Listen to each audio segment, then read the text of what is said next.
बहादुर शाह जफर एक बादशाह जो तख्त पर बैठा तो था, लेकिन सत्ता उसके हाथ से फिसल चुकी थी। एक कवि जिसकी गजलों में साम्राज्य के पतन की दर्दनाक दास्तां छिपी है।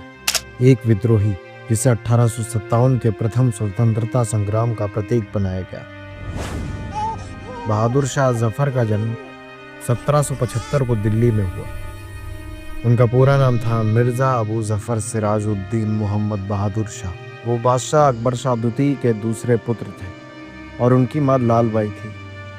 बचपन से ही जफर को किताबों, कविता और सूफी मत से लगाव था।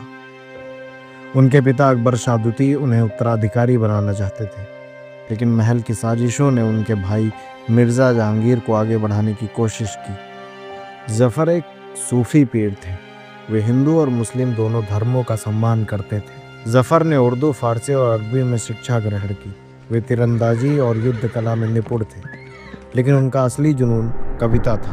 उन्होंने जफर उपनाम से गजलें लिखनी शुरू की, जो बाद में उनकी पहचान बनी। 1837 में 62 वर्ष की उम्र में जफर ने अपने पिता अकबर शाह द्वितीय की मृत्यु के बाद मुगल सिंहासन संभाला, लेकिन ये सिंहासन अब नाम मात्र था। मराठों और ब्रिटिश ईस्ट इंडिया कंपनी ने साम्राज्य को खोखला कर दिया था। जफर को कंपनी से पेंशन मिलती थी और उनका अधिकार पालम तक सीमित था। उनके दरबार में गालिब, दाग दहलवी, मोमिन और जौंक जैसे महान कलाकार आते थे, लेकिन ब्रिटिश कंपनी का दखल बढ़ता जा रहा था। जफर की 4 पत्नियां थीं: जीनत महल, शरफत महल, अख्तर महल और ताज महल। उनके 22 पुत्र और 32 पुत्रियां थीं, लेकिन पारिवारिक जीवन भी साजिशों से भरा था। 1857 में भारत में असंतोष उफान पर था। एनफील्ड राइफलों की कारतूसों में गाय और सुअर की चर्बी की अफवाहों ने सिपाहियों को भड़का दिया। 10 मई को मेरठ में विद्रोह हुआ और सिपाही दिल्ली पहुंचे। 11 मई को उन्होंने लाल किले पर कब्जा कर लिया और जफर को नाम मात्र का नेता बना दिया। जफर अनिच्छुक थे, लेकिन सिपाहियों के दबाव में उन्होंने समर्थन दिया। जफर ने विद्रोह का नेतृत्व नहीं किया, लेकिन वो प्रतीक बने।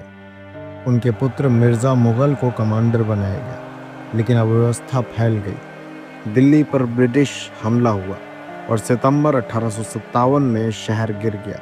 जफर हुमायूं के मकबरे में छिपे, लेकिन कैद हो गए। ब्रिटिश अधिकारी मेजर विलियम हानसन ने जफर के तीनों पुत्र मिर्जा मुगल, मिर्जा खिज्र सुल्तान और मिर्जा अबू बख्त को खूनी दरवाजे पर गोली मार दी। जफर का मुकदमा चला, उन्हें दोषी ठहराया गया, लेकिन मौत की सजा नहीं दी गई।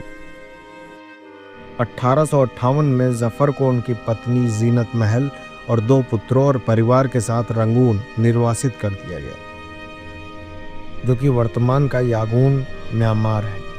7 नवंबर 1862 को 87 साल की उम्र में उनकी मृत्यु हो गई। उन्हें स्वेडागान पागोडा के पास दफनाया गया और इसी के साथ मुगल साम्राज्य का अंत हो गया।